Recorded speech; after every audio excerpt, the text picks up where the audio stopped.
damas y caballeros, y bienvenidos al Coliseo Roberto Clemente a presenciar las incidencias del partido entre la Selección Nacional de Brasil contra la Selección Nacional de Canadá. Good evening, good night, ladies and gentlemen, and welcome to the Roberto Clemente Coliseo to enjoy and see the 2015 Tuto Marchand Cup. The first game of the night are between Brazil national team and Canada national team.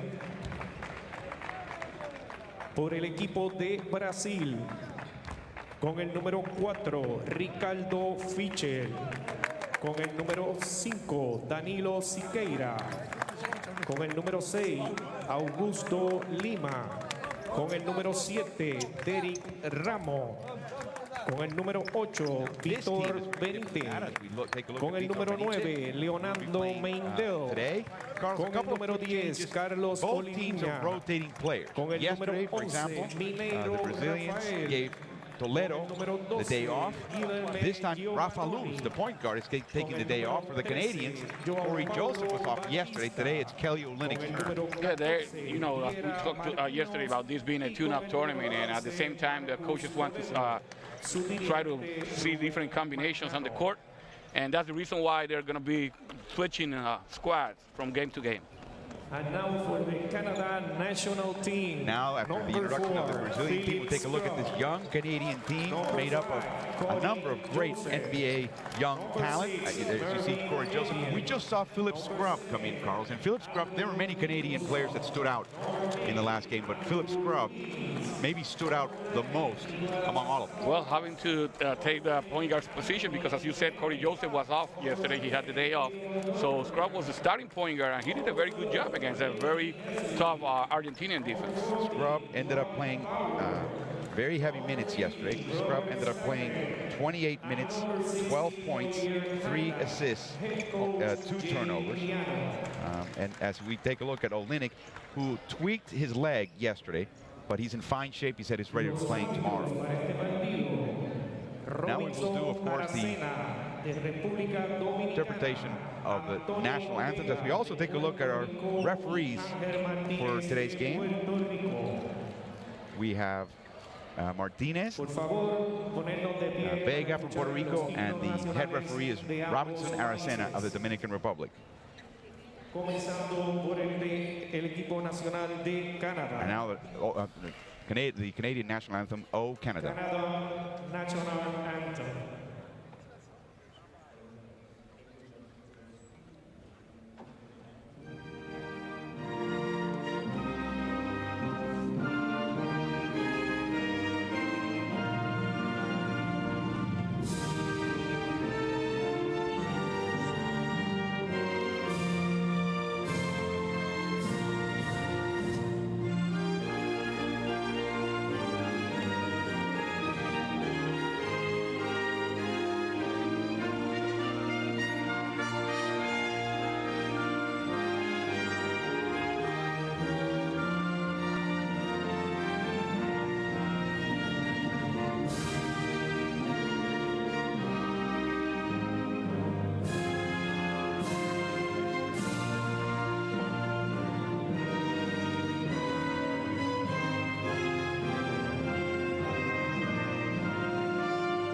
And now the national anthem of the Federative Republic of Brazil, Hino Nacional Brasileiro.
Brazil is an established FIBA Americas powerhouse, and the Canadians are emerging as one. And this is an interesting matchup, Carlos. When they meet again in Mexico, they're in different groups.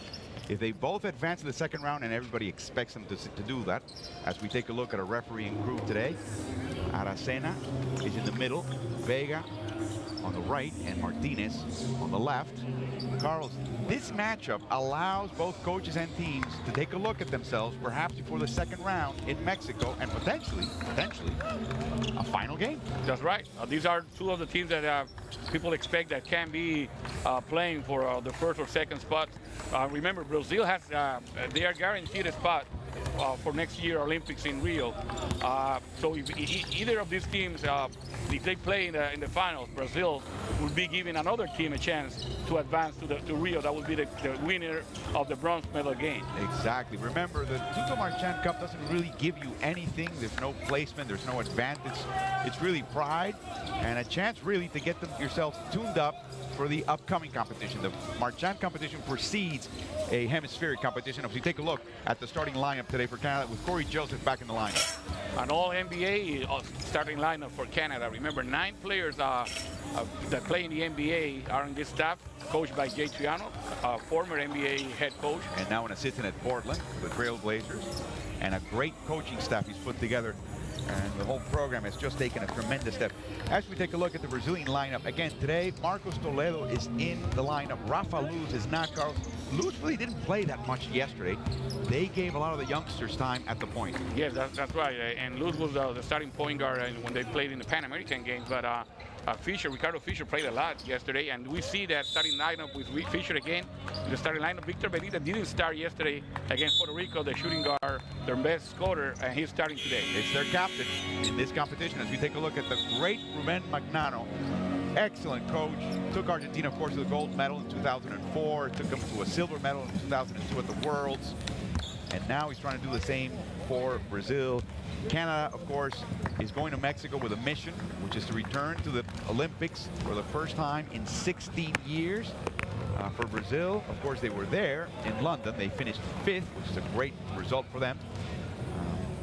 Brazil already has 3 bronze medals, Olympic bronze medals to their name. As we take a look at Magnano, Magnano simply had to admit, Carlos, that the Puerto Rican defense yesterday really took his team out of what they love to do, which is specifically the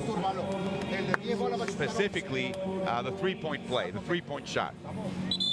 Well, Brazil had a very tough game play shooting from three-point range. They shot 12%.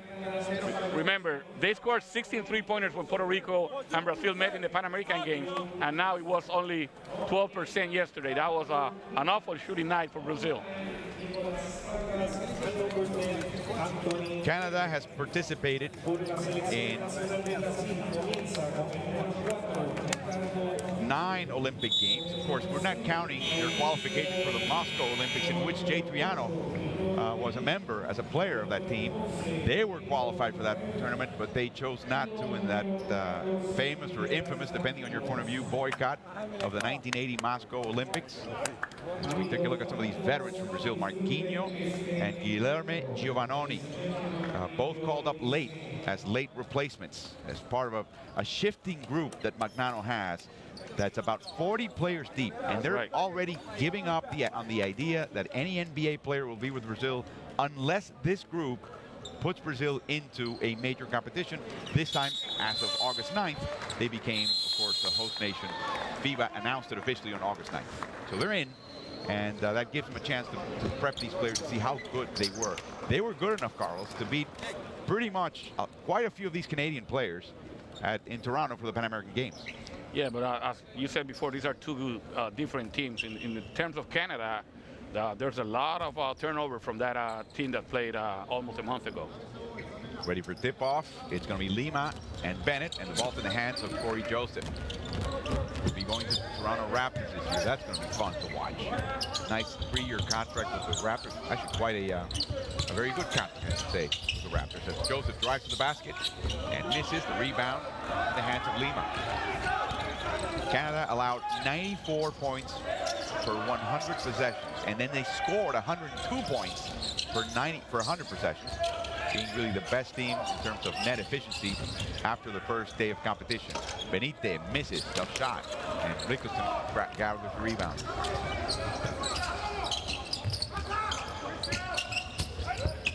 Switching on the screen, and Joseph is being guarded by Fisher. Back to Bennett for the three.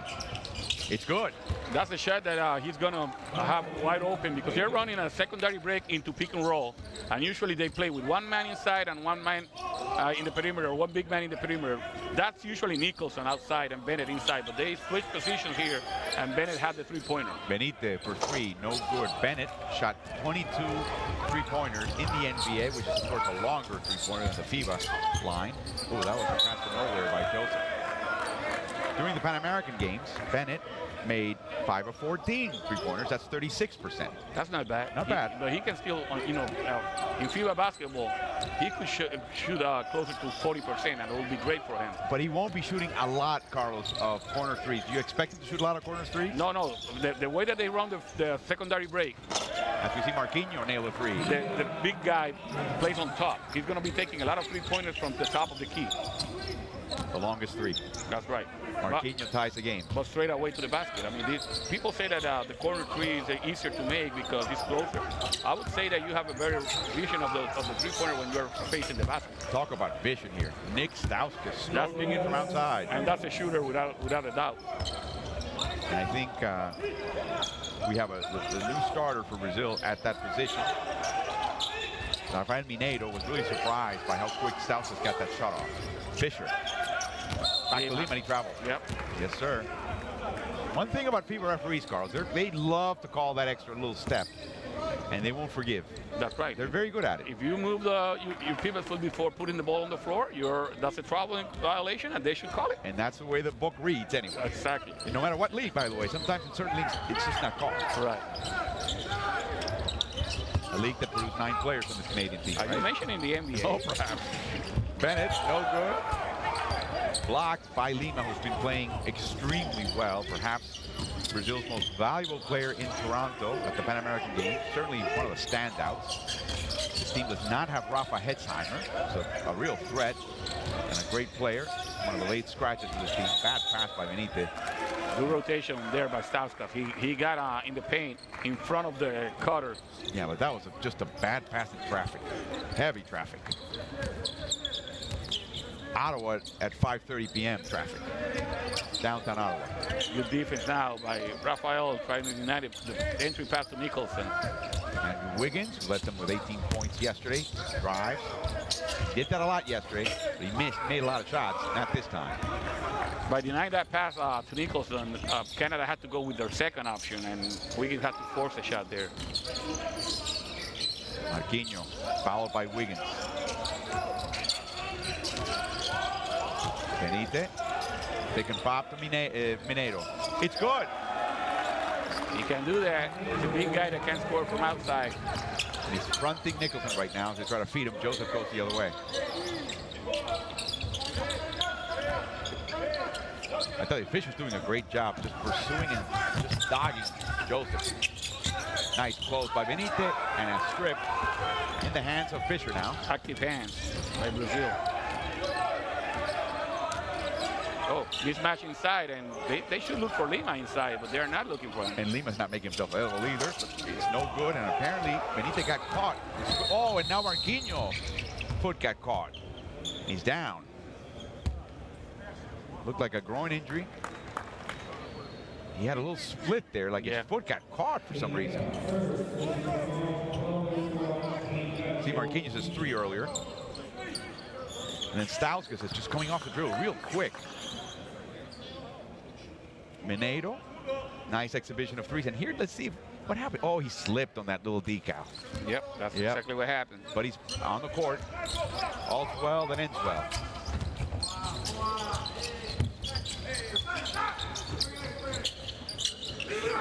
Wiggins attacks Benítez. Nice weak side defense, helped by... Great help, because Benítez was in a very tough situation trying to guard a guy who was taller than him, more athletic than him, went by him, but the help side came right on time. Little horns action. Fisher. Over to Marquinhos. Bounce pass. Tough shot. No good. Stauskas with the rebound. Both teams are playing very good defense right now. They're taking away the first and second options of the opponent. Another bad pass taken by Minedo. Stauskas for the turnover. Pick and pop. No good. Get the feeling at the start of this game, Carlos, it's not going to be easy to score today. Right. Not at all. Better make those threes when they're open. Here comes Wiggins with an open three. No good this time. He didn't set his feet for that one, huh? No, he didn't. He just took it on, took the hand off, and went right straight with it. Straight up.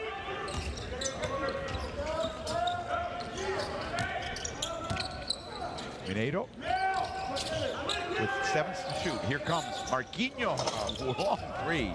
Played for Flamengo the last 3 years, won the championship the last 2 years, won the Liga de las Americas, the Intercontinental Cup. Quite the hardware collection at home. Nicholson, no good. Those threes, they have to come in. Here comes Wiggins, and he's fouled. Go to the line, the foul's on Lima. Offensive rebound by Wiggins gave him a second chance because both teams are struggling right now offensively. As we'll get a timeout with 4:13 to go. We're tied at 6. Points coming at a real premium here in San Juan, Puerto Rico on the eve of Tropical Depression Danny.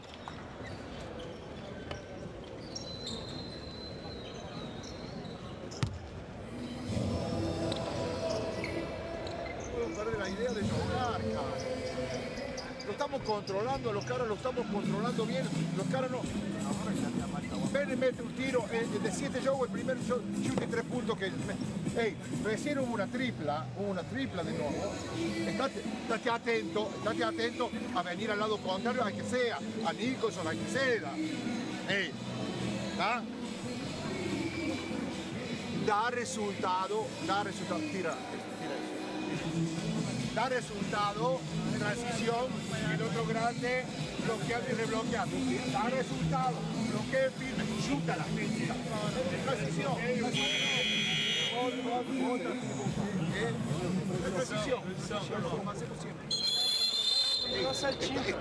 Está saliendo. One of the things Magnano was saying, Carlos, was that Bennett should have never taken that open three. He goes, Bennett just, let's see if we can listen to Jay Triano. You dive and we got an open floor for attacks, okay? Come on now, let's go. You got to get to the rim. Come on, fellas, come on. Cannon. 1, 2, 3, cannon. Easier said than done here today. Right, because the defense is geared towards denying the drive to the basket on both ends, and that's the reason why both teams have been struggling. They have not been hitting the open shots from outside so far, so it's a low-scoring game. And Wiggins was very fortunate that he got that offensive rebound and gave Canada an opportunity to take the lead with these 2 free throws. Magnano was saying that, hey, Bennett that's the only 3 he scored in like the last 7 games. I don't know if he meant to say let him shoot. Exactly. What he's saying is that don't worry about him taking that shot. Try to keep doing what you're doing, plugging the paint. And if he takes those shots and he can make them, I'll live with it. And then he had an instruction on offense that essentially said, Marquinhos, you're going to end up with the ball. Yeah, open three. They're running the secondary break right into pick and roll, and as soon as there's rotation from the weak side towards ball, Marquinhos is going to be wide open. He wants him to take that shot. Marquinhos, sometimes we saw him yesterday hesitate with those open shots that Wiggins makes both in the NBA last season when he was the Rookie of the Year. He made 76% of his free throws. Fisher. Benitez wide open. No good this time. And Brazil again cold from behind the arc. 2 of 6 to start the game. But they're getting a lot more open threes this time. Nice alley-oop with Lima. Lima went straight to the basket after setting the screen. Wiggins was guarding Marquinhos. He didn't rotate inside, so they didn't have Marquinhos open for a 3-point shot, but they had Lima open at the basket. We have another tie, this time at 8. Joseph inside to Nicholson against Minedo. Keeps his verticality. Nice defense, rebounded by Lima.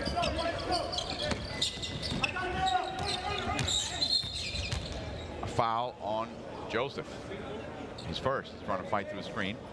That's an interesting call. Yeah, I know. Because what is he supposed to do? Just Right. get stuck on that screen and stay there? Maybe he didn't say excuse me. I mean, I don't know. Right, exactly. You're supposed to follow the guy you're guarding through the screen. And the screen will make sure you get, there's going to be some contact. Right, exactly.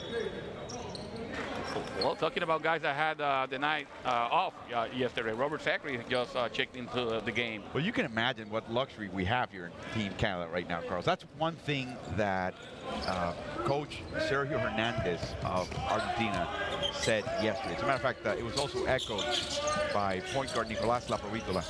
Not only they said this team can go with two completely different sets of 5 players who play extremely well at the same rhythm with the same level of excellence. So, and you can tell when they close the games, they're ready. As we see Wiggins miss on the putback after missing the first shot. Really has an open look at the basket right there. Fisher off the screen. No good. Saka with a rebound. Joseph. Euro step and a block by Lima. But Wiggins is there. He's fighting. He's working hard on those offensive boards. Wiggins is. Tell you, what a luxury to have a player like him, Carlos. Just go for the ball off the miss. Tenacious. We saw him do that in Mexico with Minnesota. The regular season, Mexico City. Stoutson brings it up. He's being pursued now. Another travel. Yes, travel by Wiggins. And the shuffle his feet. Again in traffic. Danilo is the one who's guarding Cody Joseph. Danilo is only 20 years old. He's a athletic point guard that doesn't look the part. I mean, he's very quick. He slides his feet pretty well. And his first step towards the basket, as we saw yesterday, is quick too. Brady Heslop's in. Aaron Dornekamp is in for Canada. JP Batista comes in for Brazil. This is essentially the team that Brazil used to take to the South American Championships. You may want to call them a B team. I'm not so sure that applies anymore in this new FIBA world of 6 qualifying windows over a couple of years. Huge rebound by Powell into the game. Danilo's just denying penetration in general. Danilo and Fisher doing a good job there. As we'll see a foul by Marquinhos. A little shove against Powell. 14 points.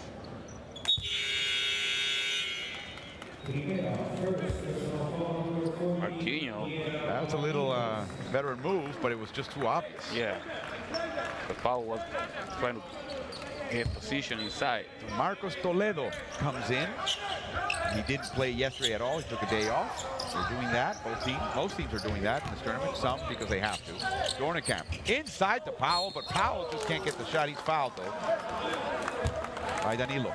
That was a good extra pass. The help came from underneath the basket, and Powell was wide open. So it was a good decision by Dornekamp to make that extra pass. And then Danilo tried to rotate back to the open man, but he got there late. So he gets called for the foul.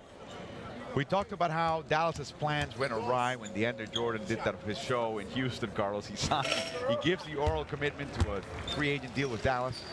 Take a look at the bench. You see Gates, Vanderpool, Triano, and Smart. Tremendous collection of talent on that bench. Not just the players, the coaches too. Powell makes his second one. And now Powell is part of a group in the front court that's going to be battling for spots this year. And the NBA reconvenes in a few weeks after the tournament in Mexico, the Olympic qualifier in Mexico. It'll be interesting to see. They've done some interesting signings too, Carlos. Yeah. Very interesting signings. Danilo, stripped by Powell, loses it. Over to Fisher.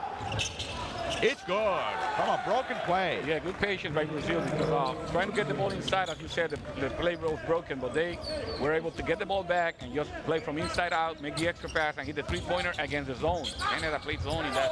Oh, open shot by Powell. He gets shoved by Mineiro on the way down. Dangerous play as you come down. This is the extra pass. And wide open was Fisher for that three-pointer. Finally makes a three, Carlos. They were having trouble. They are now 3 for 8 after that three-pointer. As we take a look at Powell coming in, 4 years at Stanford University. Excellent athletic program, excellent academic program. He's 24 years old, from Toronto.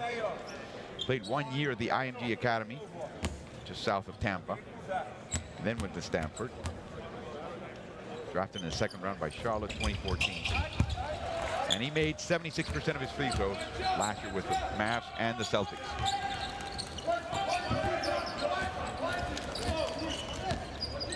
Last minute, Canadians up by 3. Low scoring affair. Here's Batista against Sacre. He's looking at the clock. And there's a foul before the shot by Robert Sacre. Sacre has an argument because even though he was putting pressure on Batista, you can see that hook right there. That was also a foul, but the first foul was Sacre pushing on the back of JP Batista.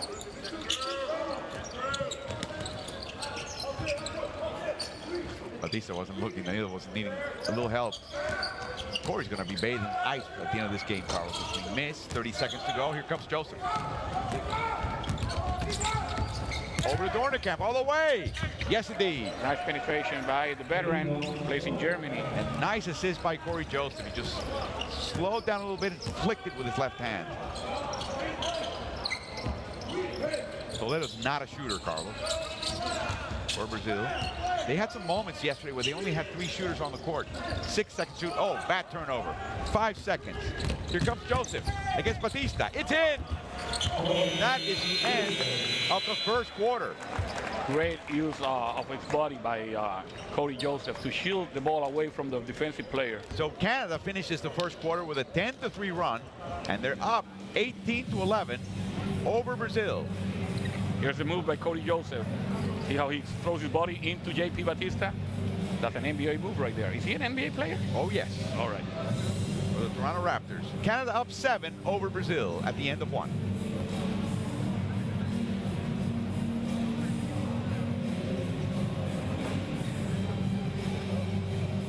Let's take a look at these stats, Carlos. I mean, this is incredible. When you look at it's been reversed. The 2-pointers, normally those percentages would be bad 3-point shooting percentages. Now that's a 2-pointer. That's how locked up the paint is right now for both teams. Exactly. That's exactly the point.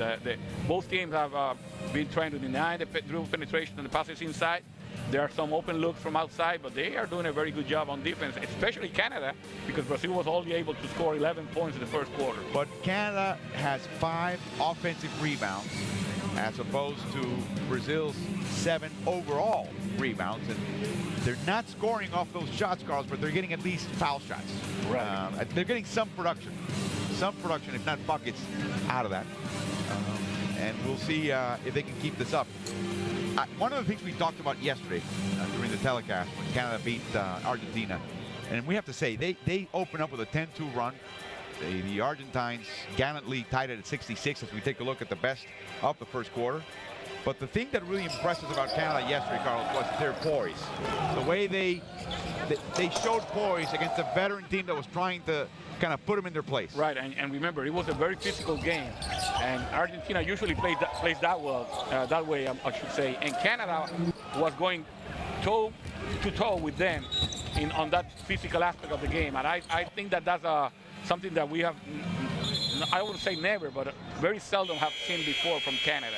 You have to think, Carlos, that for some of these players, when they were part of CIA Bounce, or some of the Canadian teams that were going through the AAU circuit in the States during their summers, that they played against players from the NBA, and they figured, what else do I have to see that I haven't seen that I can't handle? Maybe that's maybe it's the coaching. Maybe it's just a sense that this is our turn. Either way, it was really amazing to watch this young group of players show so much poise. As we take a look at the start of the second quarter, JP Batista scores. He can do that, and he did it yesterday against Puerto Rico. He was the best scorer for Brazil with 18 points.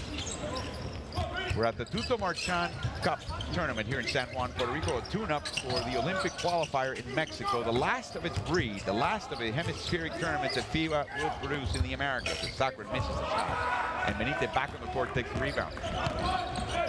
Again, nothing at stake here. Brazil already qualified for the Olympics. This is a chance for teams that they will probably meet each other in the second round, possibly as late as the final game. To match up with each other as Derek is in the game. Derek Ramos, and he misses the open three. Coming off the curl. Scrub is in, and we have a foul underneath, and it's Batista. Yeah, away from the ball. A little martial arts against Sacre. Born in Baton Rouge, his mother was Canadian, grew up in Vancouver. Now plays for the Lakers. Oh yeah. Yeah, he pulled him by the waist right in front of the referee. Open shot, takes it in. Turn around. He just wanted to show off, right? No, that's the problem. He doesn't trust his outside shot. He was wide open at the very beginning, and he got in trouble by just putting the ball on the floor. A little shoving going on between Sacre and Batista. It's not over. Referee had us in it right next to him, just in case. Open shot from the elbow. It's good again for Batista. Good ball denial by Scrub. He didn't let Benitez get that handle as the play was diagrammed for him. But Batista is getting more and more confidence with that mid-range jump shot. As Toledo commits the foul. See that? Benitez won't get that ball, but he said, oh, don't worry, I got you. I got your back. By the way, we're so impressed by Scrub. Those of you in Canada who've seen him play with Carleton University, they won championships. They won 11 of the last 13 Canadian college championships. Benitez took up the hammer pass, interrupted it. Here comes Olivinha. Back to Batista. Stripped by Dornekamp. Olivinha with a little reverse. Good job by Olivinha. Not known for that, but hey, resourceful guy. As long as he gets to the basket, he doesn't care. Scrub, Carlos, what's amazing. Oh, nice combination. Like deflected by Olivinha. In the hands of Derek Ramos. He shields the ball, misses. Great move by Dornekamp. Here comes Heslip. And a foul by Olivinha. What impresses most about Scrub, he's a homegrown Canadian product. Dave Smart did a great job. Oh yeah, they have a good program at home. You don't have to go away to become a good player. As a matter of fact, Andrew Wiggins, he won his senior year and a year in college. Senior high school year. Senior high school year and a year in college in the States. But he's a grown-up, a homegrown program, part of the program also. Homegrown product, I should say. Scrub steps back, shoots and scores. Philip Scrub, his brother, also made some of these tryouts. He'll be playing for AAK Athens next year in the Greek A1 League. Floater by Benitez going, boy, I tell you. He has 1,001 ways of scoring. And he displayed them all in Toronto. Canadians have seen that. Those who went to see that Brazilian team play saw the final. Nice pick and roll. Pick and roll, yes, and sir. foul does it justice. Nice, beautiful pass by Heslip. The two-man game was played to perfection there because what they did, they cleared the court. They brought 3 guys to the opposite side, and they played a two-man game without help. Now a little shove underneath, and Dornekamp is called for the foul. Dornekamp is not as upset at the referees. He's upset at Toledo for flopping his mind. Let's see. They were just fighting for position. Oh, that's a flop. There's a shove, but that was mostly theatrics. Yeah. I think that's what he minds so much. Hey, that's the way it is in FIBA basketball, right?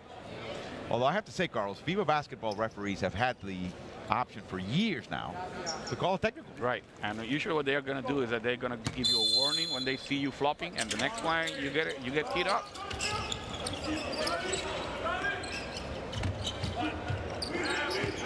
So there's a sporting cost to that move. Batista, in and out. That's a foul. Yeah, foul by Toledo, who also came out hurt, favoring his right arm or shoulder. He's not even looking at the bench yet. No, he looks to be fine. Let's see. Yep, it's fine. Pressure off the inbound by Brazil. Yeah, both guards are going to try to deny and then pressure the ball handler.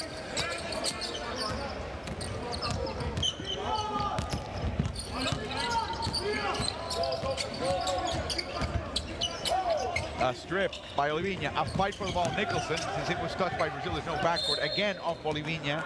Back to Canada. That's with good 9 defense. seconds to go. Exactly. Only 9 seconds to run their half-court offense for Canada. So now we see why pressuring that ball made sense. You killed a couple of extra seconds. The deflection recovery, another deflection out of bounds. Now it's only 9 seconds from the half court. That's exactly right. With still pressure. Heslip, an opening there. Dornekamp, back to Heslip. Oh, what a rebound by Powell. Huge. Gotta check his shoes. It's gotta be the shoes, right? Gotta be the shoes. Scrub. Beautiful shot. Beautiful by Philip Scrub. And now Canada stretches out to a 6-point lead.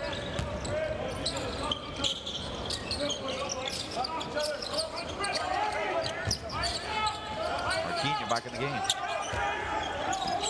Benitez. Floater. Yes, sir. It's in. Once he takes that second step into the paint and there's no passing lane, he's going up. But you know what? He had to work hard to get open off the screens by Olivinha and JP Batista. Great work. Screen by Nicholson. Great work by... offensive foul. Yeah, good defense right there, denying the ball by Marcelinho. There's a fine line, Carlos, between being physical. Or I should say Marquinhos. It's not Marcelinho. Marcelinho is not playing here. See, my point is, if you're Nicholson, there's a fine line between being physical, forceful, and just getting over the line and allowing your opponent to do the flopping and the exaggerating. And the Canadians are certainly in the last couple of plays, they haven't been able to figure that out. Sacre hasn't been able to figure it out. Dornekamp, he'll come. Yeah. Just less arm movement, really. You can be physical, just don't flail. Ramos. Wide open. Yeah, wide open shot. three-point. Brazil doesn't make those. Scrub. Another, and Nicholson's just upset at the referee. He fell to the court, and nobody called anything. As we see Heslip slip after the basket. There's a wet spot underneath the basket as Nicholson had fallen there. Right. And only now are they cleaning that up. Gotta be careful here, these players, both nations. Marquinhos, inside, beautiful play to Olivinha. Yeah, very good pass by Marquinhos. Now Brazil closes in, they're down 4. Open shot, Scrub takes it and makes it. Oh, way behind the three-point line. Yeah, you pay the price when you're guarding the ball handler on the pick and roll, and you go behind the screen instead of going on top. That's what happens if the guy's a good shooter. He's made both three-point attempts so far. Ramos, inside, tough pass. Batista can't finish, but he does. Now he does. The second effort. In between two Canadians.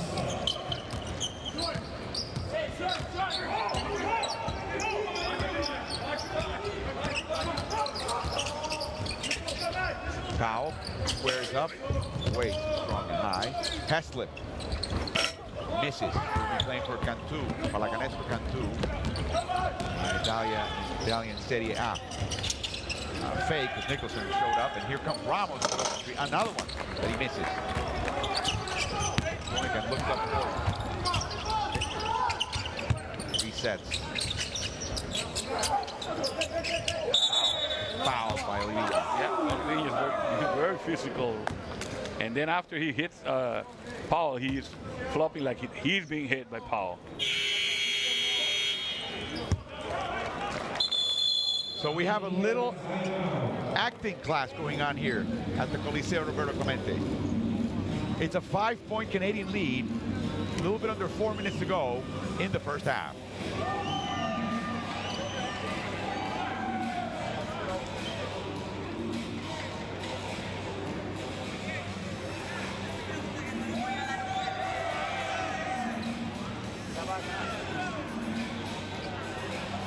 We were talking about tropical depression, Danny. It was for a while, a couple days ago, a hurricane. If we're going to listen to Jay Triano.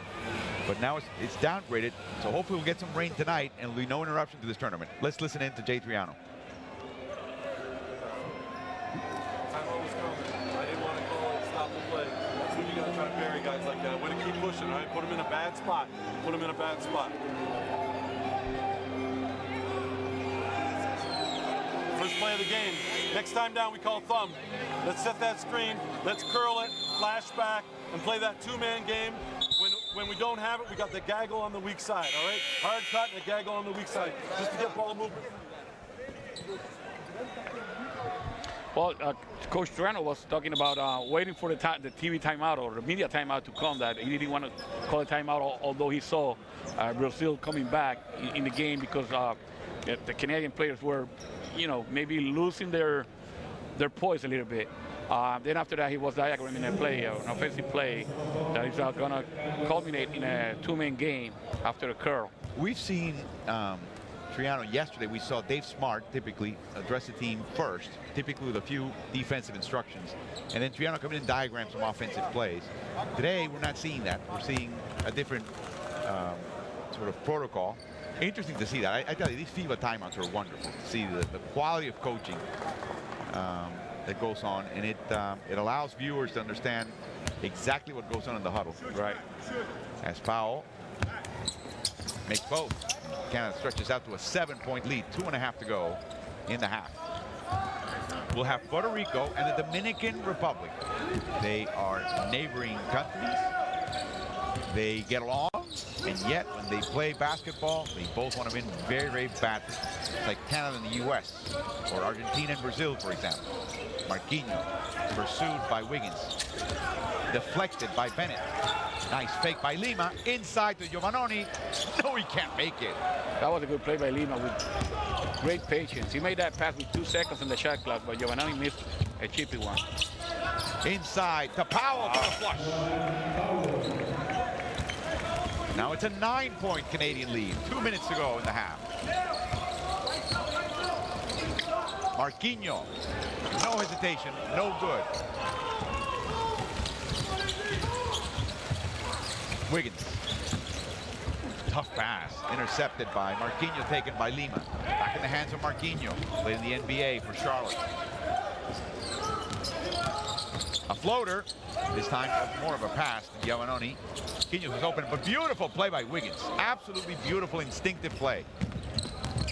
Just put his hand in the passing lane. Eyes in the back of his neck. And look what I found. Yeah, the ball. Backdoor open. Nope, just for a second. Another good pass. Another good pass. They're driving towards the basket after moving the ball from one side to the other. If the guard sees an option either by a pick and roll or just by a straight drive to the basket to attack, there's a help defense, and then there's no rotation from Brazil from the opposite side, so they are finding the big guys close to the basket. And Lima commits his second foul. Melvin Ejim, just signed by the Orlando Magic, comes into the game for the first time. Bennett, of course, now playing for the Minnesota Timberwolves along with Wiggins, as we take a look at Dornekamp, Powell, Stauskas. Bennett was an absolute monster on the boards in the Pan American Games. He and Nicholson almost averaging 10 boards a game in a 40-minute game.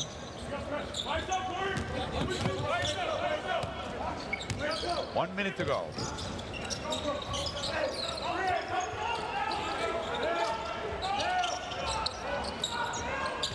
Benite from the elbow, it's good. Tough shot. Yeah, but he got a good screen. He came from the opposite side with a good screen. He got the ball, and he knows what to do with it once he has it.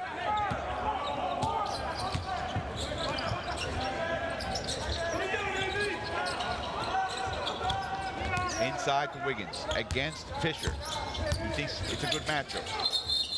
And he travels. Wow. He travels. That's a tough ball. Because he was being pushed left and right there. Oh my God, he said. Yeah, he's 20 years old. I hear you, Andrew. He's 20 years old. It's amazing. It's amazing. And there's a wave coming too, by the way. The Canadian under 16, under 17, under 18 programs. They have very good teams. The women just won in Edmonton for the Pan American Games. Oh, it's unbelievable. Unbelievable. It's great for the Americans, by the way.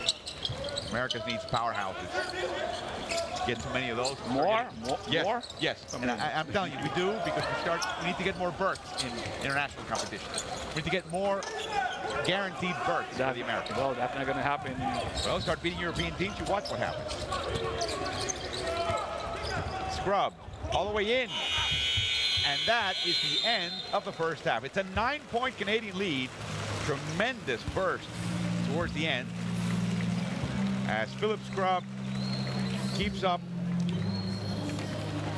the second team, Carlos, with great production. This team misses nothing when the reserves come on board, and the Canadian defense is just wreaking havoc in San Juan, Puerto Rico. Brazil is averaging a little bit more than 13 points per quarter. That's great defense. Unbelievable defense. And we have a second half coming up. It's General Manager Steve Nash.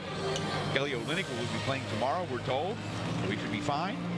Canadians are up by 9 at the end of the first half over Brazil.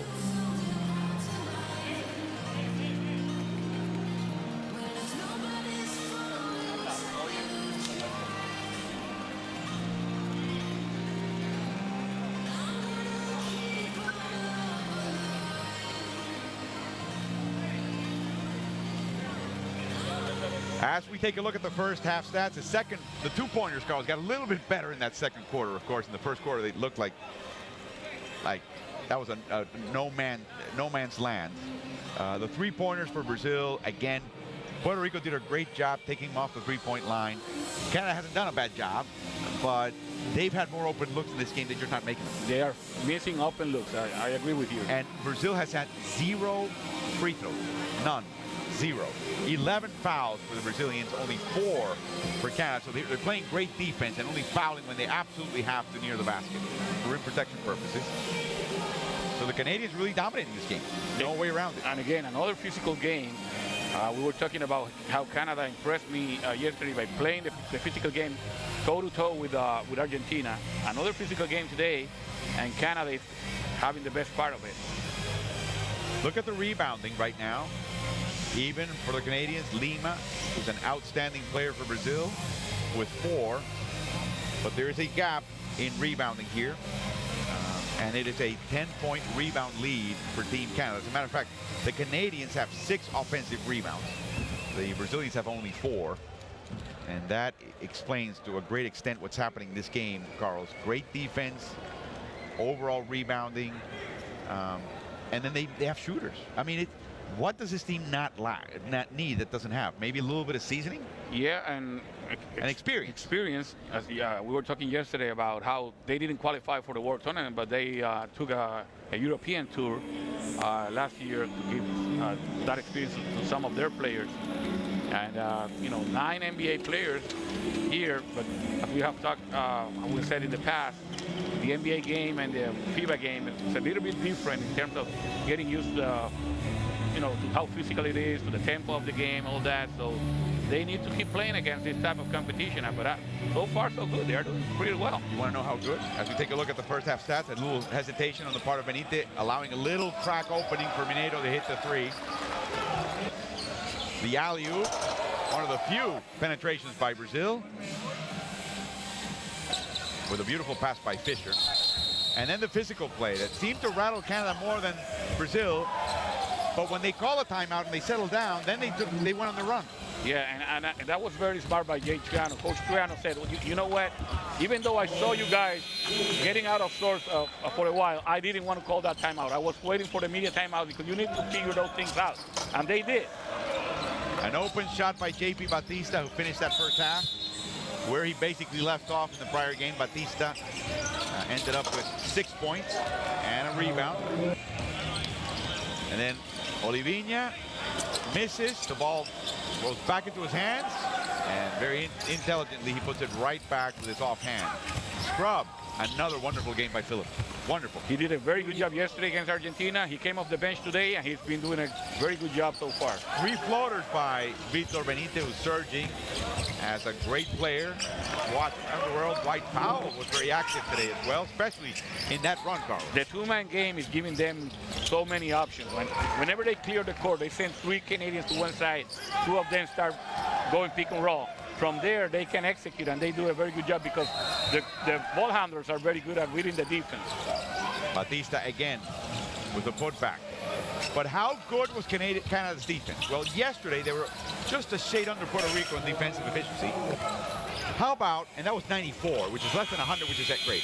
How about 77 points allowed over 100 possessions in this first half. That's impressive. That's lights out. That's impressive. That is lights out, and this is against a team that has three-point shooters. Yes, sir. Unbelievable what we're seeing from the Canadians right now in the first half. They're up 9 against Brazil. We'll be back with the third quarter at the Coliseo Roberto Clemente in San Juan, Puerto Rico for this Tuto Marchand Continental Cup.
Send my Twitter picture on him and Naomi. Oh, wanna low, I used to holler at his homie. Oh, fucking now I'm about to ride him like a pony. Yeah, okay. The Polly, yo come Polly. He wanna fuck a bad dolly and pop Molly. I hope your pockets got a motherfucking pot belly. Or is it that you never bow? John Sally, he had the rose in the voice, the tone in his voice. Don't want a good girl, not hoes, it's a choice. Sick on H, pussy on W, mouth on open, ass on smother, yo, ass on the cover, so L magazine, vroom vroom vroom, get gasoline.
Fuerte el aplauso directamente de Miami y Argentina para el ilusionista Richard Lafitte y la compañía de baile de Jason Molina y su rompecabezas.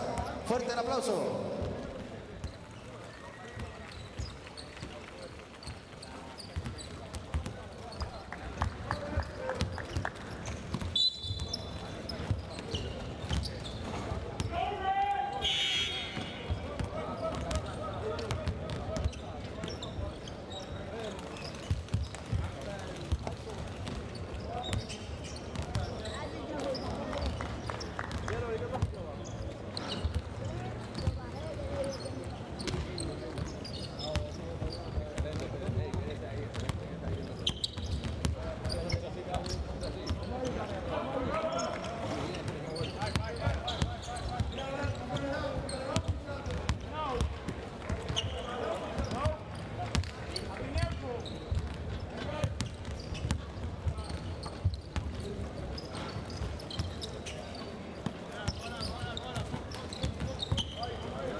We welcome you back. If you see a little bit of steam and smoke coming out of the court here at the Coliseo Roberto Clemente, it's the effect of the Canadian defense on Brazil.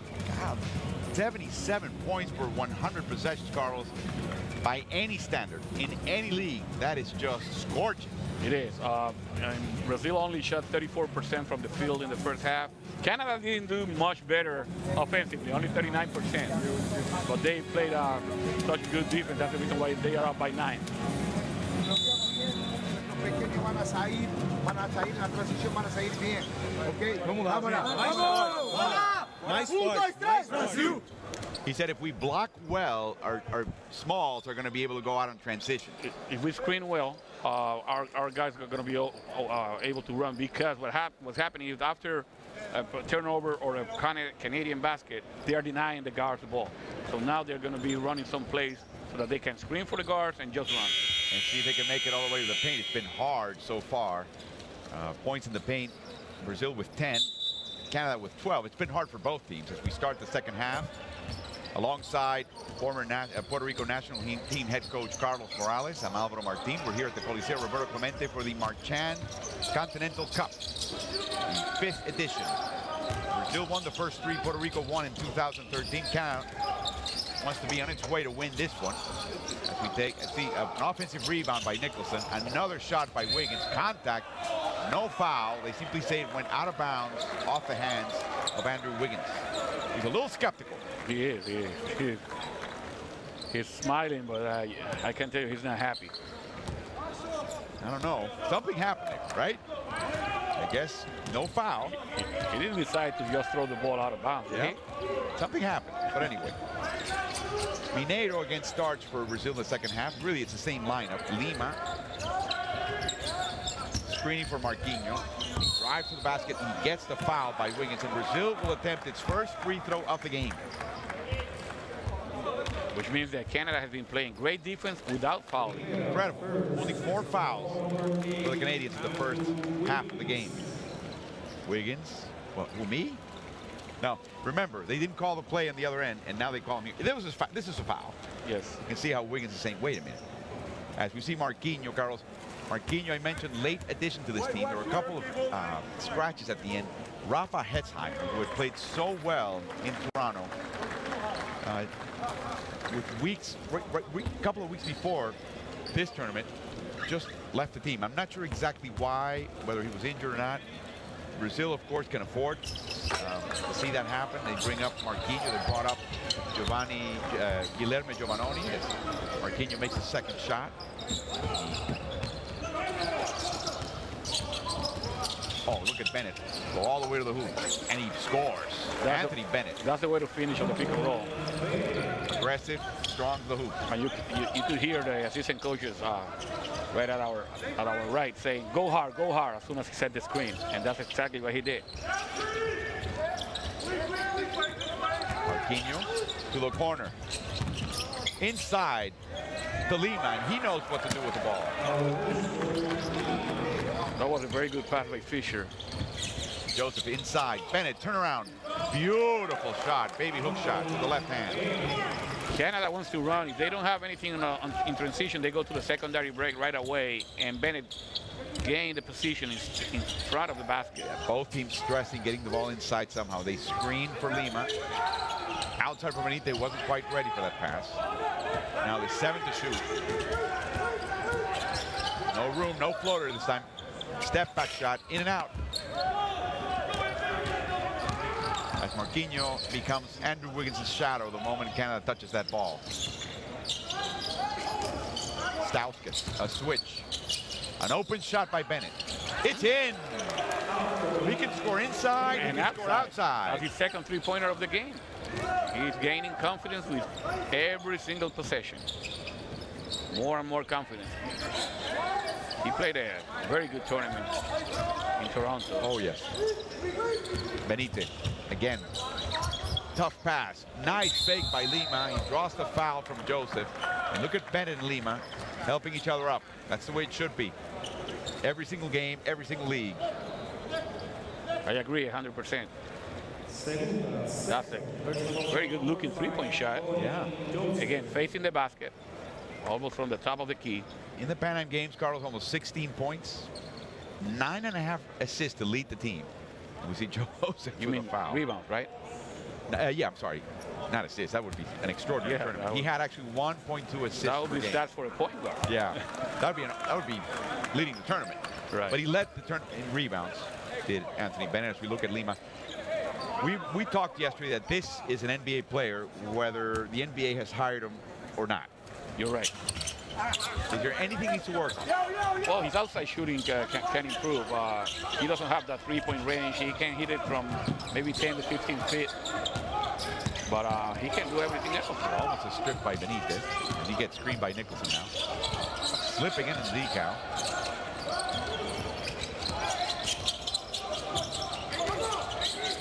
Tough going for Bennett. Here comes Stauskas. No good. The ball goes out of bounds. It belongs to Brazil. But even though they didn't score there, J2 has to be happy with the patience that they are showing and the way that they play inside out, and they find open shooters. That's a shot that Stauskas will make more than he will miss. Lima ISO'd against Bennett. So here comes Marquinhos, crowding him out. Benito with an open three. In and out again. And Lima can't keep it. So another open three, another miss for Brazil.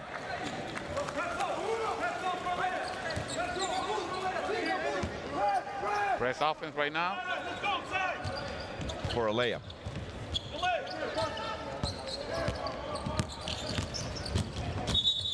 Foul by Benitez. Stauskas. Benitez is first. Stauskas was traded to Philadelphia by Sacramento. He'll be playing for the 76ers. And I think in Mexico, a lot of Mexicans, when there's a foul by Marquinhos, shoving Stauskas. Carlos will wonder why Nick Stauskas has a nickname making reference to a Spanish surname. You know the story, right? No. They're doing a game in Sacramento. He's playing as we look at Marquinhos shove him out of the way. And they mentioned Nick Stauskas. I forget what else they said during the telecast, but they had the closed caption translation of what was being said in the press room. And the person translated Stauskas and whatever the next word was as Sauce Castillo. Sauce is in sauce, so like Mexican sauce, and then Castillo.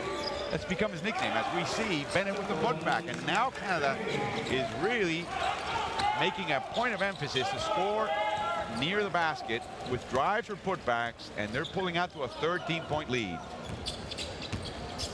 Who knew? Beautiful open shot by Fisher. He's open, yeah. Great open move. You have to hit those shots. Yeah. He made one in the first half. Took an extra fraction of a second to settle himself in with a nice fake. Inside, beautiful pass and a dunk by Bennett. Secondary break into pick and roll right away.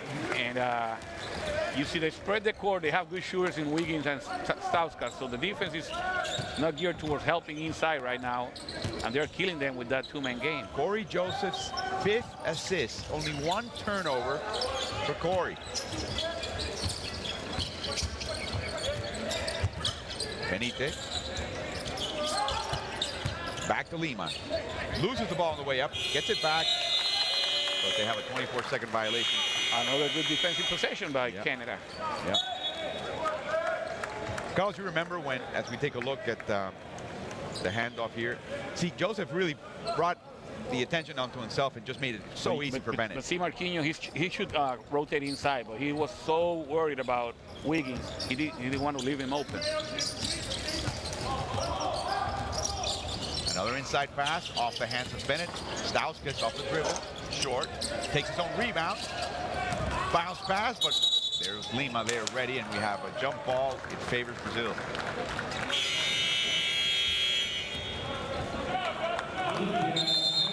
And now a timeout. Stauskas going after his own miss. Pass, but Lima was anticipating, and here we have the jump ball. And Lima. We go take a little break. The Canadians are beating the Brazilians by 12.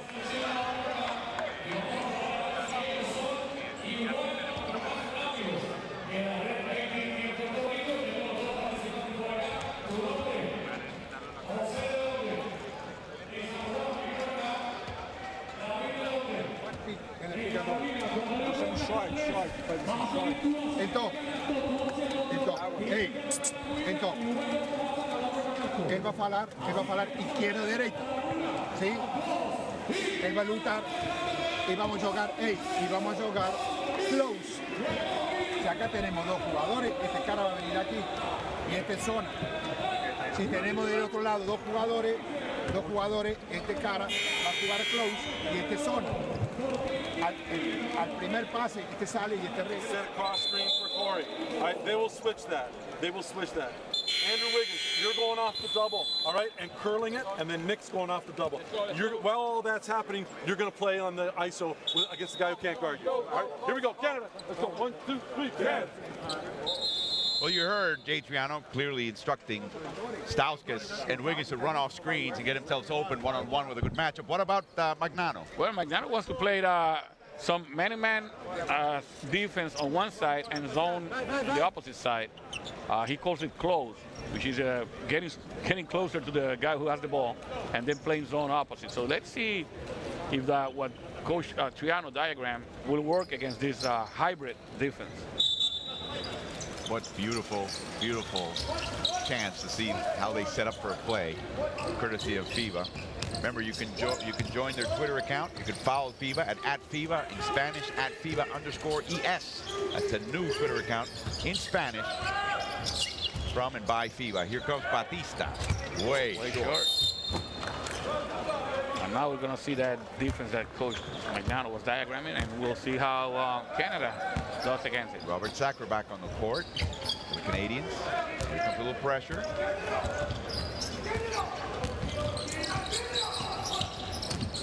Crosses the half court, 7 seconds in.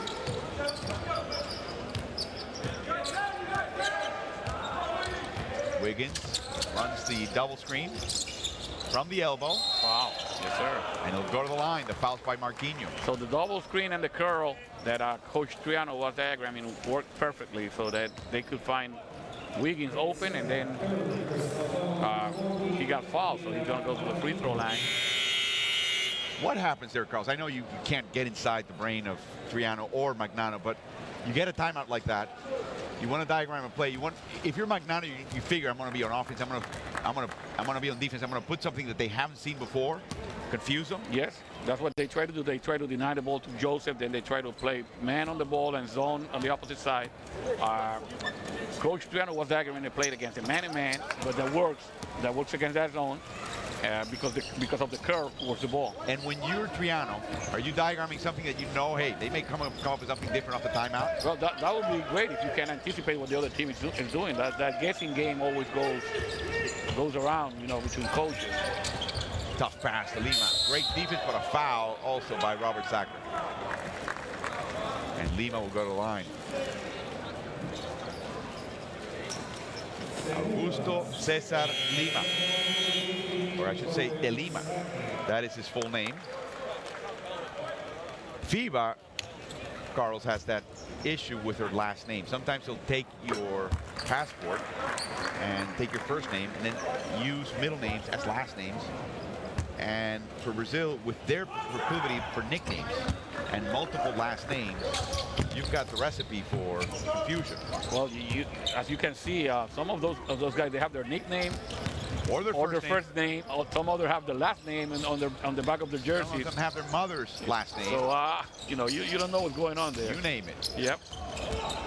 Intercepted by Leo Mendel on the court for Brazil for the first time tonight. Fisher back to Batista. Benite with an open Lima. 8 to shoot. No pass, he's got to shoot. Rebounded by Lima. A fake, a block, and a foul by Nicholson. See, you were asking before if Lima is an NBA player. You see how he's surrounded by NBA players, and he's just dominating them with offensive boards and good moves down low. So yeah, I would say that he will be in an NBA arena next to you, close to you, sometime in the future. For the moment, Augusto Cesar Lima is going to be playing hard for Murcia, who just signed a point guard, Carlos. Murcia, they lost Jose Neto, who was a Brazilian, who's going to be playing in the NBA. The NBA with the Utah Jazz. So that was Neto was Lima's teammate. They both came up in the same ranks in the national team in Brazil. But now the point guard for that team is playing for Argentina in Mexico. He will not play in this tournament. He's got a little bump foot. Wiggins all the way in and a foul. Aggressive move by Andrew Wiggins. You knew the dunk was coming. Didn't know if the foul was coming because you knew that was a dunk. So you knew he was a dunk right here. Yeah. The foul by Toledo. Very athletic player that only needs one step on the defense to explode towards the basket, and that's the end result. Wow.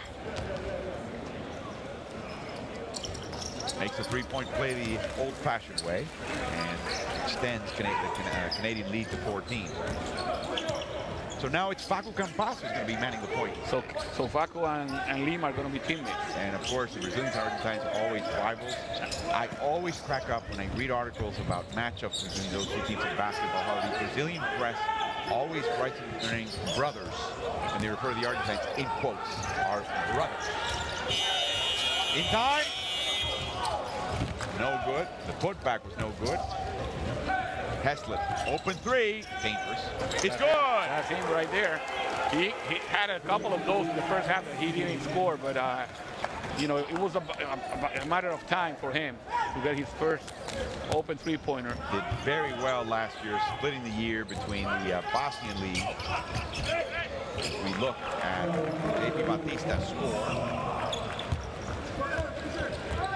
So the largest lead of the game was 17 points about 10 seconds ago, and then Batista scores, and now Canada out by 15. Great move by Andrew Nicholson. And a foul by Lima. I was going to say that Heslip split the year between Igokea, the first division in Bosnia, and the Reno Bighorns in the NBDL. He picked it up.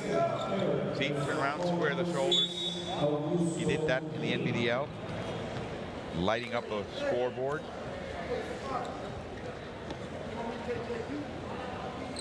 ...78 points, Carlos. 23-pointers scored by Heslip in his first 2 D-League games. Not bad, huh? Not bad at all. In his professional debut with the D-League, he made 11 of 18 threes to set the D-League single-game three-point shooting record. I'm not talking about Nicholson, I'm talking about Heslip.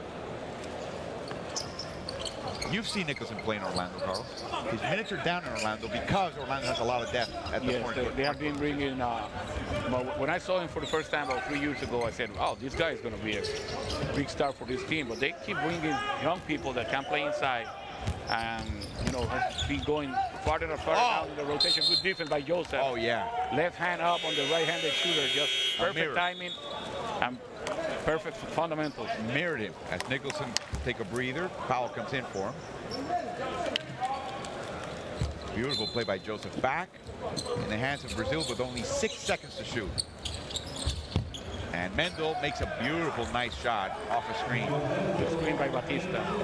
Given the time and space for that shot. They cut it down to 13 with 1.5 minutes to go in the third. Sacre over to Wiggins, to the corner. In and out by Joseph. Rebounded by Mendel. Here comes Brazil.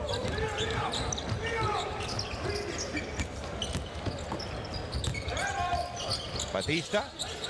No one. That'll be a backboard violation.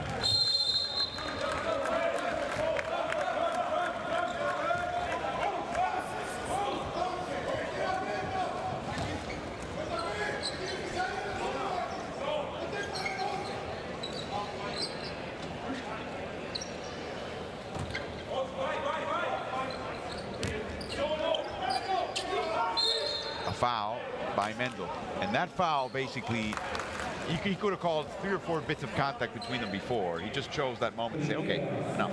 Right. Enough between you two.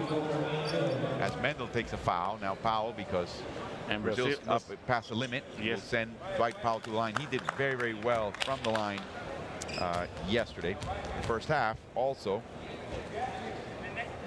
Powell made all 6 of his free throws. Just like that, we jinxed him.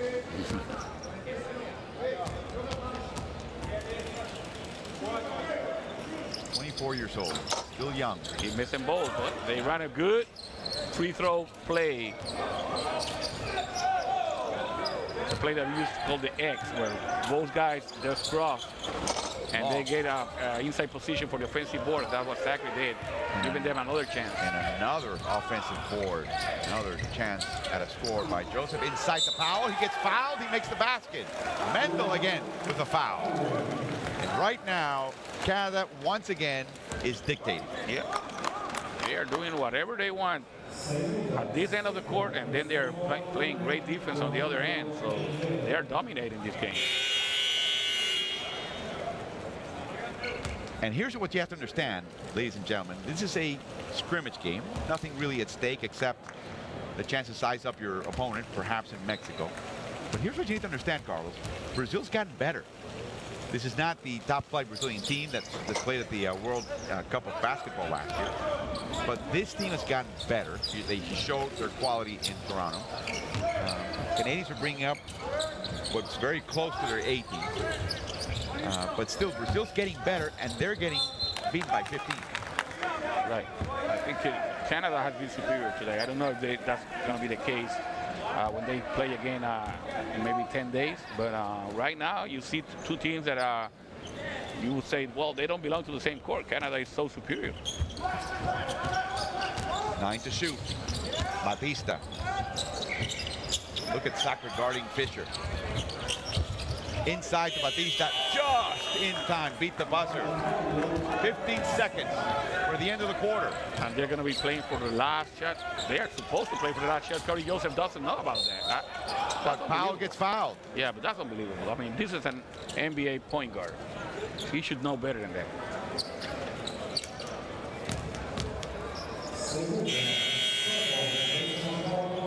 He's a little shaken up. Scrub will come in for him.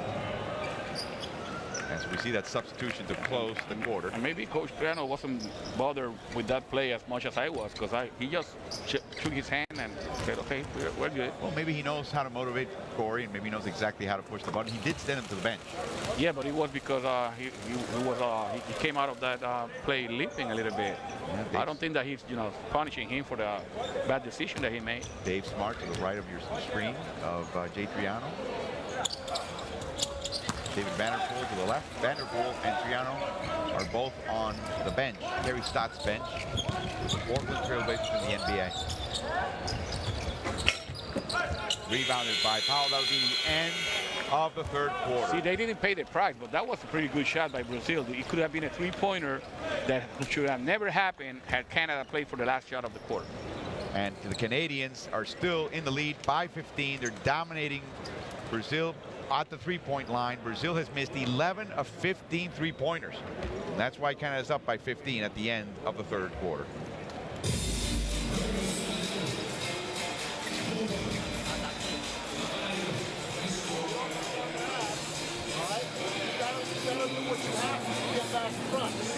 Get back through the step, but if he S's, get back this way and get him back left. If he holds you for a long time, then block him. You understand? Like if he holds you long enough that you can't keep your opponent in front of you, then block him. Hey guys, be prepared for zone. If we got it, we can make the call. All right. If the ball is already here, our point guard can go through and the four can pop. We want to get the ball to the floor. We're going to be in these spots. Our five-man's going to work the lane. We're not trying to set that angle screen till late on this. Our point guard is here. If the pass goes here, we're changing sides with the dribble. We're going wheel to the corner. And then we're getting up the five out of the other.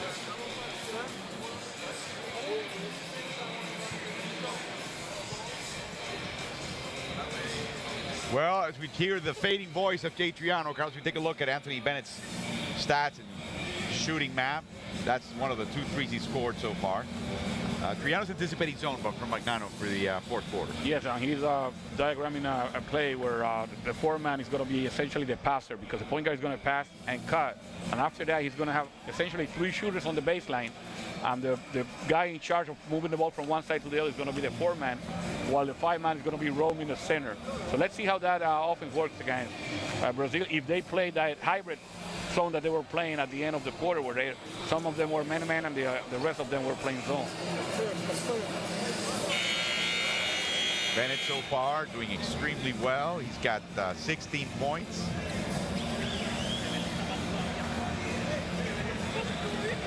He's got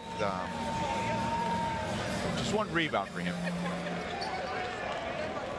But he leads the Canadians with 16. 14 points for Dwight Powell coming off the bench. JP Batista again leading the Brazilians with 10. 8 points for Augusto Lima. Batista won the French Pro A championship, the top league in France with Limoges, but apparently he's not coming back next year. They already actually signed another center in the last 48 hours. No clue as to where he may be going next year. Inside, deflected by Toledo. Here comes Ramos. Brazil played a 1-1-3 zone in that possession, what they call a T zone. And good post-up move here by Toledo. Toledo just can't miss. He did everything, all the tough part. He just couldn't make the chip. But I was saying, Canada around the offense that Coach Triano was diagramming, and Heslip had a shot for a moment. Pocket pass. Batista. No good. Great box out by Powell. Yes, sir. They are gaining inside position, not allowing Brazil to attack those offensive boards. It's not height. It's not just height, Carlos. It's not just athleticism. Position is fundamental. Yeah, it's very important. And a little FIBA shove to Guilherme Giovannoni, the veteran. Plays for Uniceu in Brasilia. They're playing zone, Alvaro. Even though you see Ramos putting pressure on the ball, this is a 1-1-3 zone right here. It becomes a matchup zone.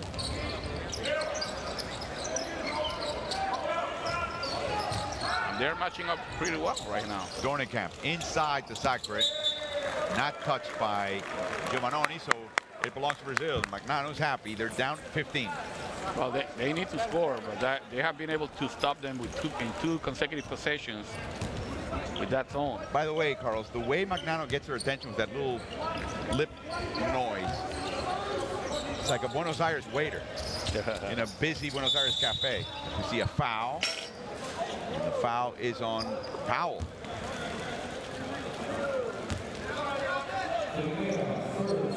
Powell wants some explanation. Valencena not getting much. So Powell is his first. Ramos off the screen. It's in. Tough shot. Scrub doing a very good job going through the screen. And making him go left. Heslip. Guarded by Danilo. Nice. Cut inside to the basket by Aaron, and it's in. Nice back door, because that zone, since it's a matchup zone, sometimes it's essentially man-to-man. So they spread the court so wide that if you cut to the basket, you're going to have an open lane. This is what happened there. He's been playing in the Bundesliga in Germany. He'll be playing for Braunschweig. Coming up next, a foul by Dornekamp on Danilo.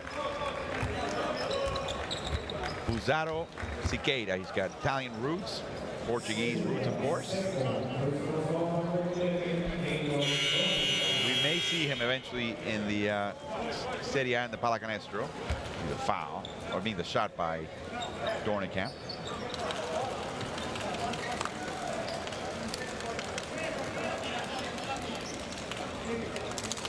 So Danilo will go to the line. Danilo is 20 years old, Carlos. Played for a team in Puglia, the under-18 Puglia team in Italy, 2011. And then he went to Minas. He just finished his third season with Minas. 76% free throw shooter this past season. Dornekamp. Mendel was there. Nice effort by Mendel. Inside out. Heslip. They're closing in on the three-point shooters. Scrubs has to go for plan B, but it makes a shot. A good fake, and then he relocated with one dribble to take an open shot. And an easy shot for him. So Canada is now up 16.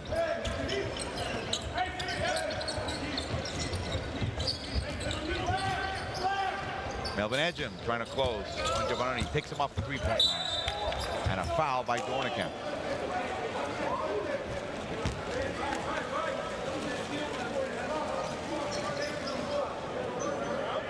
And now he says 2 shots. That's the shot by Scrub before. Is that a foul, a shooting foul? Let's see. Let's see. Here's the pass.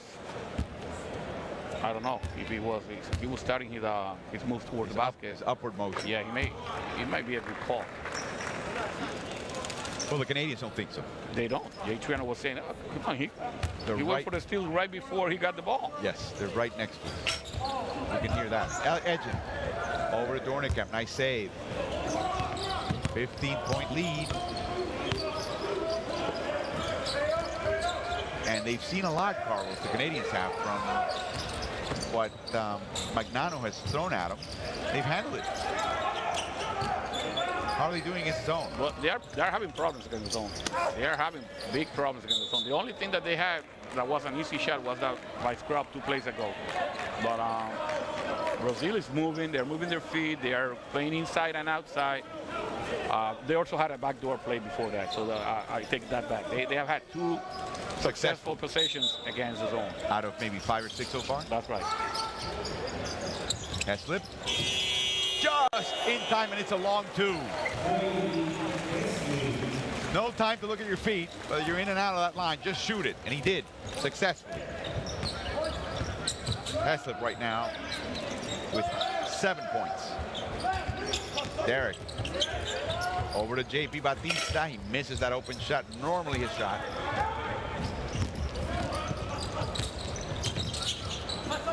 Reverse to Edgen. Over to the Dornekamp in the corner. Wow. Yes.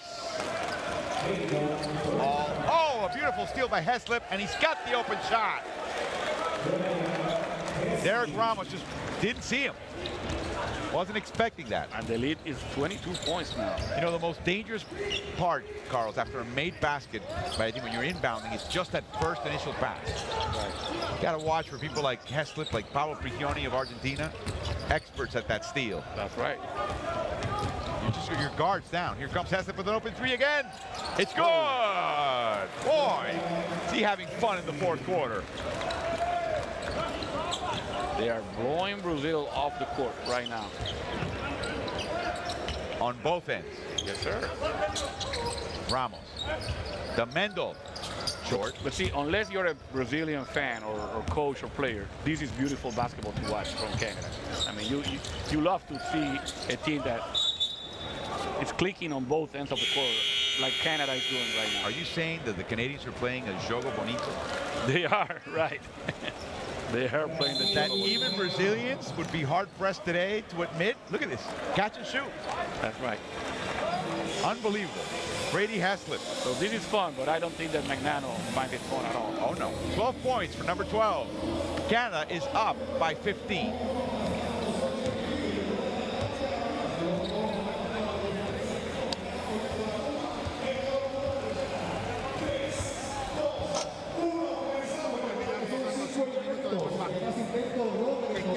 Estamos queriendo resolver el problema de 20 puntos en 30 segundos.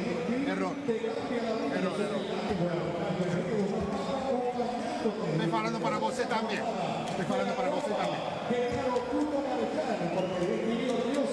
Vamos a intentar jugar basquet estos 5 minutos. Empiecen de placar. Joguen.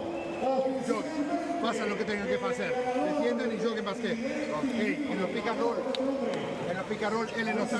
Él está negando la bota para jugar. Abra el 5, abra el balón del 5, venimos a jugar mano a mano.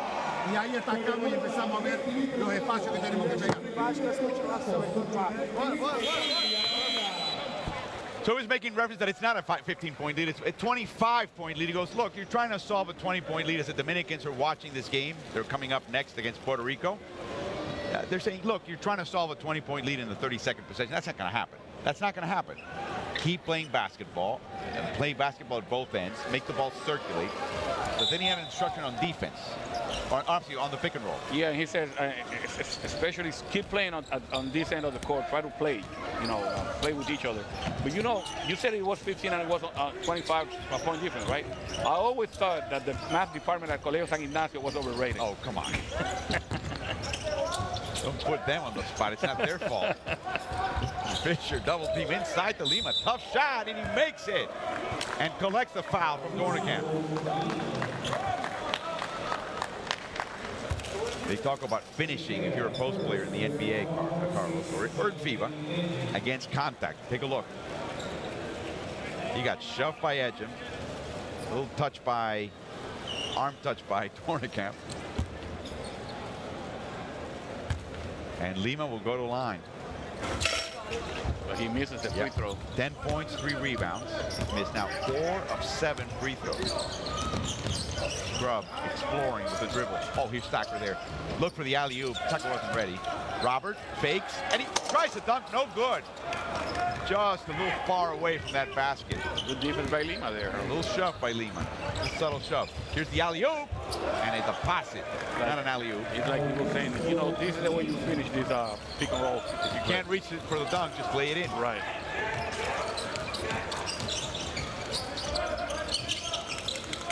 An open shot, no good by Heslip.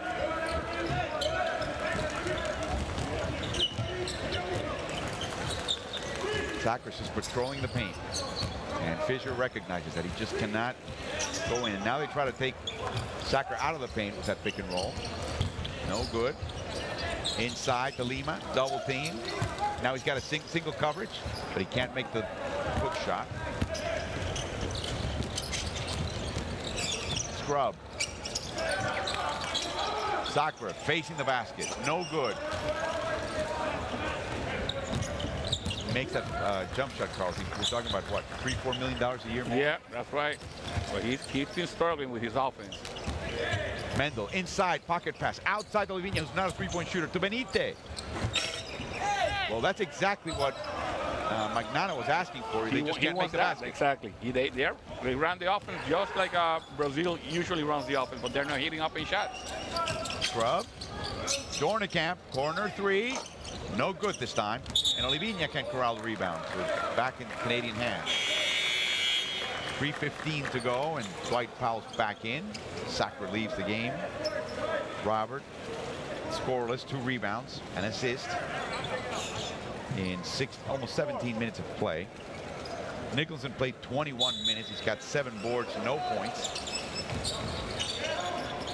Now they're respecting Heslop. He moves over, and he misses. Dornekamp, the last touch.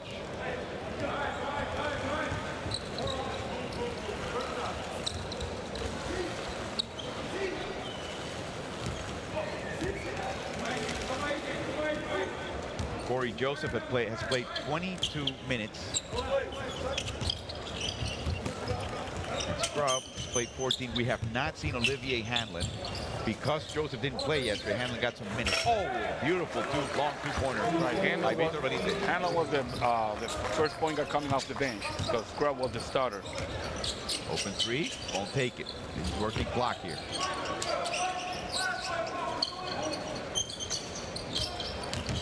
Dribble hands off to Dornekamp, but an offensive foul by Powell.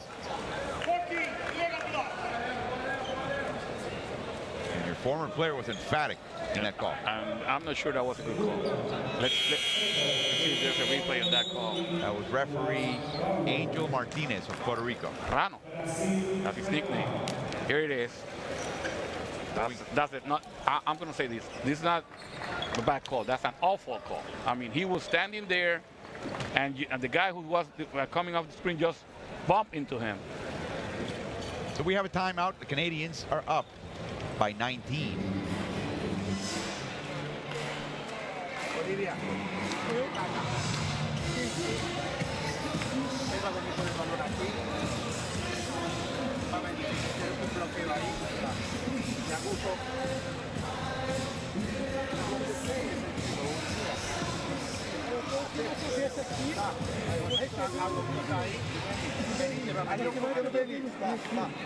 Como se lo saca él ahí.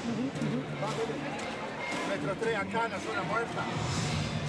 Metro 4 va a abrir, perdón. Metro 4 y metro 3. Va a quedar. Venite. Así.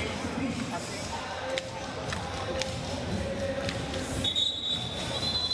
Take a look at Brady's shooting. Look at the three-point shooting by him. As he's made 3 three-pointers. And then he's driven to the basket a couple of times. He played for the Summer League, but he was getting such few minutes in a couple of games. He said, you know what? I'm going to go to the Canadian team. Jay Triano was saying, look, if you're not getting any minutes, might as well just play with us. Right. And that was actually a pretty good move. I think it was. The question is, with Jamal Murray going to Kentucky, Carlos, I found out today that most of these college players that were in the tryouts, and several of these teams going to Mexico, including Anthony Perez of Venezuela, who played very well against Spain, the loaded Spanish team. Venezuela lost by 2 at the buzzer. Perez is one of the leading scorers with 11 at the University of Mississippi. Most of them have academic requirements. You have to be there, take some classes. I think they scores and gets a foul. Canada knew that about Jamal Murray going to Kentucky. And that's the way it was. They knew that. So most of these American NCAA team players in national teams will basically not make these tournaments because they start too late for their academic semester, and they have requirements. The moment you start not making these classes or having certain hours by a certain date, you're in violation of NCAA rules. So Murray basically stayed with Canada. I think you're in violation of the university rules, not the NCAA. You're not violating the NCAA just by playing in the tournament. Like for instance, Patricio Garino, if he makes the team, he will play in Mexico, and he's another NCAA player. It goes from school to school. Well, maybe George Washington starts a little later. Who knows? Point is, they wanted those athletes studying. Yeah, but usually, I'll tell you, usually it's the coach that sets the tone and says, you know what? Yes or no? Yeah, we're not going to give them permission to do it, or we are willing to do it. As we see the step back by Benitez against Powell. Puerto Rico had that situation last year when Carlos João Lopez was going to be a senior at UNLV. The coach just said, no, we need him here at the university. He won't be able to go to the tournament. Well, I can see the federation not sending any players to UNLV in the future. As we see Lima foul Powell.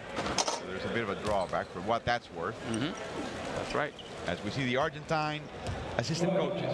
Man with the hand on the chin is Casalanguida. The bearded one is Garcia. Santander, the one on the right. New to the coaching staff, Santander, but off a championship in Argentina with Quimsa in Santiago del Estero. His twin brother coaches the women's team that just won the bronze medal in the qualifier, Olympic qualifier in Edmonton. Edgem just couldn't get the ball inside to Powell. He was a little late. He got fouled, couldn't make the basket. He'll go to the line again. That women's team beat Brazil for the first time in 48 years, and they beat them twice. And in the middle, you see the man busy with his smartphone, Steve Nash. And with the red jacket is Rowan Barrett, who was a teammate of Steve. They played here in Puerto Rico together, and they played a number of FIBA tournaments. And those Canadian teams were pretty good, Carlos, but they just didn't have the depth that was needed to medal. One year that they did very well here in Puerto Rico in 1999, so they qualified for Sydney Olympics in 2000. But that was about it for that. And that was the last time they went to the Olympics. That was about it for that generation. Lima gets fouled and he makes the basket. Dornekamp is charged with a foul. Again, contact, and he fights through it and scores, and he finishes. Rare skill in any league, in any basketball. He's a very skilled, tall player. He can play the 4, some 5 too. He can go out and play some 3, but as I said, he has to develop an outside shot though. Even in the Brazilian team, right? Yes. Even to make the Brazilian team, to get some minutes. I mean, a team playing at the Olympics, say, or playing at the Well, you know, you always have a rotation when their team is complete. You always have a rotation of 3 NBA players that are Anderson, Nene, and Thiago. So he could be very well the 4th big guy for that team. I mean, he's the best big guy for the guys that are right here. Him and JP Batista, but I think he was better than JP. Has slipped, no good. Rebounded by Mendel. How about Hetzheimer, who's not here? Well, that would be your 5th big guy. Mendel loses the handle inside the Lima. Nice play. Think about Hetzheimer, Carlos. He's always been a good three-point shooter, but now he's an excellent three-point shooter. Yeah, and he can play the 5 spot, which is it's a luxury to have when you can play with 5 shooters instead of 4. Imagine that. Last 15 seconds of this game. That's good defense. That's great defense right there. Dornekamp, no good. Put back by Powell emphatically. Maybe the last word of this game for the Canadians. And it will be 80-64. Again, allowing 37 points in the first half, 27 points in the second half. As the teams will say goodbye and perhaps won't see each other until the second round, perhaps the knockout round, perhaps the medal round in Mexico City at the Palacio de los Deportes in the Mexican capital. This could be the final. This could be a semifinal easily between those two teams, and it's been a good matchup here in Puerto Rico, but the Canadians dominated. But yeah, talking about that, in the near future, Brazil has some homework to do if they want to be in that semifinal or final game, because they got dominated by Puerto Rico yesterday, and they got a clinic from Canada today. Puerto Rico, of course, took them off the three-point line. They saw Puerto Rico that was very different than the one they beat in Canada by 33 points. They were a little shaken up and surprised by what they saw. As we take a look at the stats for the end of the game, very poor three-point shooting by both teams, but especially by Brazil. The three-point shooting by Canada improved as the game went along. The rebound differential was massive. Wow, yeah. Massive, massive. And Brazil was also out-rebounded by Puerto Rico yesterday significantly as well. So it's becoming a bit of a pattern, even though they have height. They have some size in that team compared to others.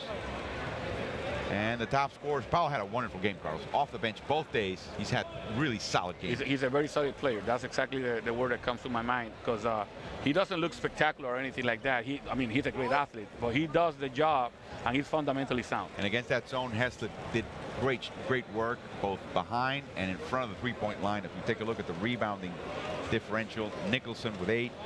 Bennett didn't play heavy minutes, only played 14.5 minutes. Remember, today was the day that Kelly Olynyk took a day off.